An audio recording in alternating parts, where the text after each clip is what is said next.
Okay, time for an update on the David Grusch situation. There's some new developments and some new news and some interesting little wrinkles here and there. And of course, the naysayers have also reared their ugly heads. So let's go over it. Get in here. This is Jack with Cosmic Road. I talk about UFOs and the paranormal. Please hit like, please subscribe, share on social media, and let me know what you think in the comments below. Okay, to start with, we have this comment from the Pentagon. They have chimed in and disavowing all of this, of course. But let's go over what they actually said. This is coming from Susan Goff, the lovely Susan Goff. Yeah, who, is the one who put out the stuff smearing Lou Elizondo or distancing themselves from Lou Elizondo. She says, to date, AARO has not discovered any verifiable information to substantiate claims that any programs regarding the possession or reverse engineering of extraterrestrial materials have existed in the past or exist currently. AARO is committed to following the data and its investigation wherever it leads, unless it leads somewhere they don't want.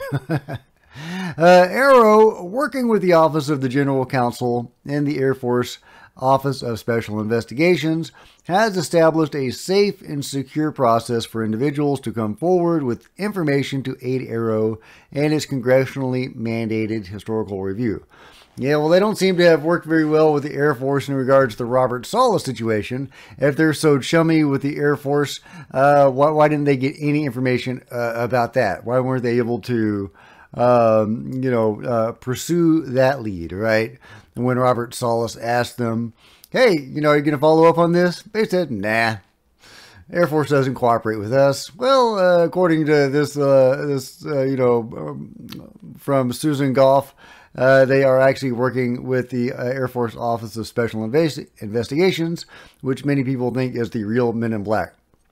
Anyway, so so of course AARO doesn't have any of this, or they are not read into the program. That was kind of the point from David Grusch, is that the U.A.P. task force was not read into the program. This was a highly secretive stuff that was illegally keeping this information from the rest of the world. And so by extension, of course, AARO would also not be read into the program. So this is not a surprise. That was kind of the whole point, is that nobody could get access to this stuff. Now, and Harry Reid tried to get access to it. Tom Wilson tried to get access to it. Nobody can get access to it. But at least David Grusch found out the names of the programs, where they are, people that are working there, and he presented this information to Congress. I'm a little confused, though, because I would have imagined that he would also have presented this information to AARO and Dr. Sean Kirkpatrick, the lovely Dr. Sean Kirkpatrick. So why, they say AARO has not discovered any verifiable information about these claims. Well, haven't the claims been made to AARO? If David Grusch, reported to Congress, did he not also report to AARO? I'm a little confused about that. So I would really like some more clarification on that. But anyway, we have other respondents. Mick West, of course, is responding. Let's see what Mick, interviewed by the lovely Chris Cuomo, sure, has to say. But we only know what you show. And what does it mean to you that Mr. Grusch hasn't been able to produce anything that he was able to secrete away from his post that would show the confirmation of his suspicions? Well, I think that naturally means that we have to be very skeptical about what he says. He hasn't actually seen any of these craft. He hasn't actually seen any of these bodies. I don't think he's even seen any photos of these craft or these bodies. So we need to take what he says. It's very interesting. It would be wonderful if it was true. I would love to find evidence of alien visitors. Would you? But ufology has been a subject that has been filled with promises. We're always being promised that disclosure is just around the corner. The government is going to tell us what they know. And this just seems like another one of those promises. And until we actually get the goods, until someone brings the receipts, I think we really need to be skeptical. Here's the part I don't get. Why wouldn't we know? Like, what would be the rationale for keeping it quiet of government, let alone through 10 or 12 different administrations, that this secret has been kept quiet, which is, you know, certainly in the modern age, boy, if one party could find a way to expose something in any way that created advantage over the other side, I can't believe that they wouldn't. But why would they keep it quiet? Yeah, that's the thing. It would have to be this massive worldwide conspiracy. Basically, they're claiming that we've had alien craft for many, many decades, and that we've been gradually releasing the technology throughout the world, but only the US has it, and they've somehow managed to get everybody else to go along with this, and that somehow we've managed to keep this going for around 70 years or so. But we don't really have any evidence of this. Now, everything that Grusch said to the media was actually cleared by the Department of Defense. That means that he didn't actually reveal any secrets. It doesn't mean that they agree with what he said. I didn't get that part either. I didn't get that part either. And the Pentagon, so...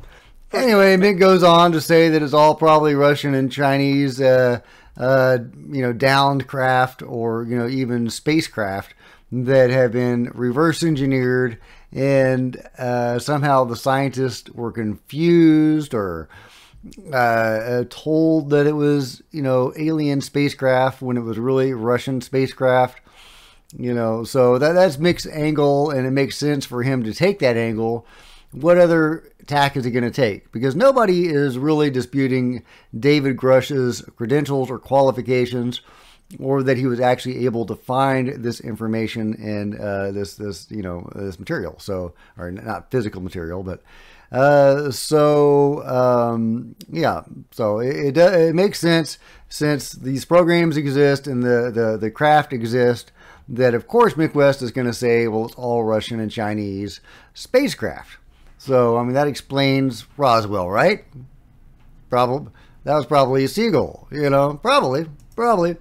But I did want to end on a lighter note. There is some actual information that has come out, and some big news sources are covering this story now. This has hit the mainstream news finally. And yeah, so this is from Joe Murgia. This was kind of interesting. Here is what went on before the article was published on the debrief, and it explains the back channel efforts of what I'm told happened at the Washington Post and the New York Times. Did these media outlets and respective named journalists bottle one of the biggest stories in history and potentially one of the biggest articles since Watergate and Iran-Contra? They were both given the chance to run the UFO whistleblower article, and they both turned it down. If this is correct, and this is what I have been told did happen, these guys and those media organizations need to be torn a new arsehole. But should we even be surprised? In the UFO community, Julian Barnes has a history of negative articles on the U.A.P. topic, and indeed he does, and I've covered one of those articles before. I previously theorized on Twitter that perhaps he was given the role of placating the Pentagon for the earlier New York Times articles on U.A.P. And yeah, I mean, he could totally be a government plant. I mean, or paid by the Pentagon to say certain things. Totally possible. Now ponder this. I'm told Julian Barnes did not give a reason for turning down the whistleblower article. Shane Harris of Washington Post was then offered the article, and I'm told he seemed on board, but then took days and days after saying he believed it and wanted to run it, before again bottling it. He eventually claimed the Washington Post might potentially lose future Pentagon IC input for other stories in past. And that is, you know, a tactic that they use, right? You know, we'll give you some information on this subject, but you have to agree to, you know, run this story or whatever. They do manipulate reporters that way. And, you know, or they could say, well, if you run this story, we're not going to give you information anymore. So all of that sounds very legit. So we have Julian Barnes, who may be a plant, may not, but whatever. He is very against this topic for whatever mysterious reason. And he killed the story at the Times. And it looks like out of fear of, you know, the government withholding future stories from them, the Washington Post may have turned this story down. So that is how it wound up at the debrief. Leslie Kane and Ralph Blumenthal put a nice spin on it, or a rosy glow on the story, saying they went first to the debrief, but it does not look as if that is true. They were just trying to be nice. Let's see. Yeah, so he goes on. As we all know, lots of leaks appeared on Twitter and Reddit. And my feeling is the Pentagon Twitter sleepers were given the go-ahead to name the whistleblower in damage. Anyway, so I'm not going to go ahead with that, but I just wanted to share that insight into exactly how the article may have wound up at the debrief instead of being at the New York Times, where it probably should have been. You know, Washington Post would have been good too. But hey, this has been some really good exposure for the debrief, so that's great. Good on you, Tim McMillan. You know, and other places are starting to cover this, and that's where I want to take this story now. Is that now we have the HuffPost carrying an article on this. UFO bombshell. U.S. intelligence whistleblower says feds have intact craft. David Grusch says the government has been lying to Americans for decades about what it has really found. Really? A whistleblower who served in the U.S. military. Well, you know the story. But the point is that it is a serious article on HuffPost. So, you know, that is huge. It's also on Fox News. And I just saw they had released a video, you know, on their TV channel also covering this. So, yeah, so people are starting to chime in, and then we have people that are, you know, personalities in the UFO community also chiming in, trying to claim some sort of credit or association with it. I love it. You know, Steve Greer is saying, oh, well, I mentored David Grusch. Yeah, I'm responsible for all of this. I am the puppet master, and David Grusch is my puppet. I love it.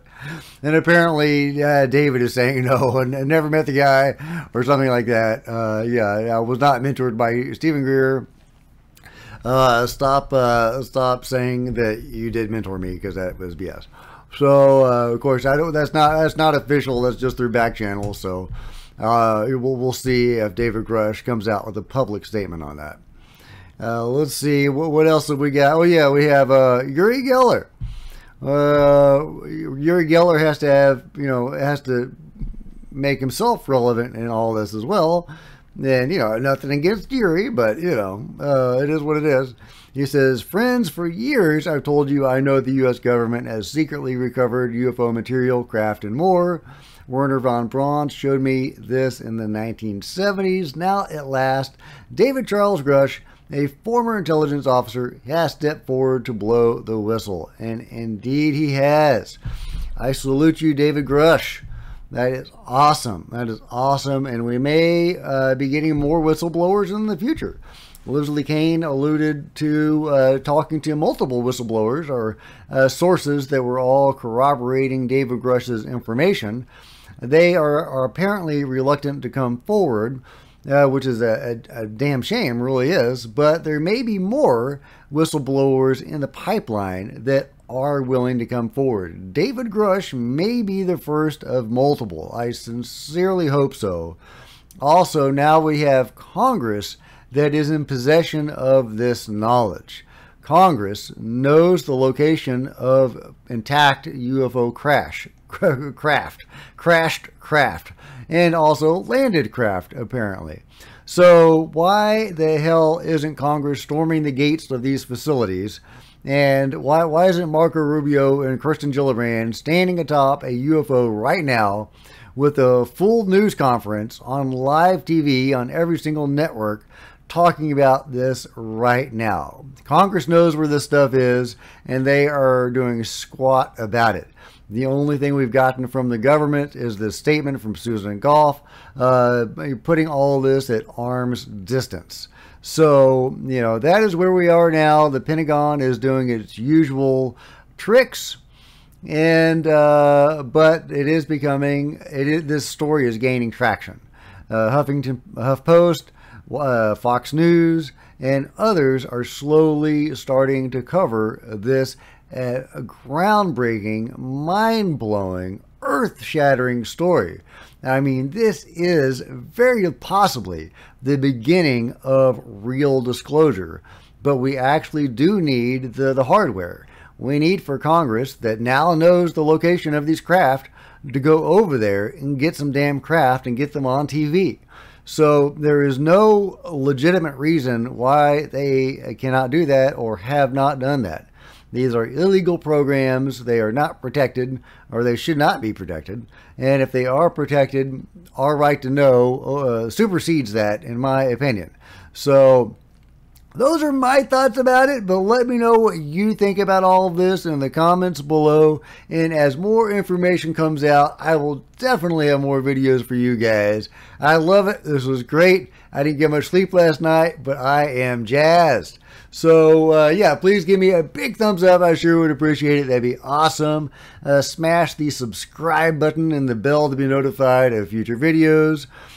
Join me on social media. There's Facebook and Twitter links below. Be a lot of fun to see you guys there. And if you could share this video when it drops on social media, that would be super groovy. There are plenty of other videos on my channel for you to check out. And until next time, this is Jack with Cosmic Road signing out.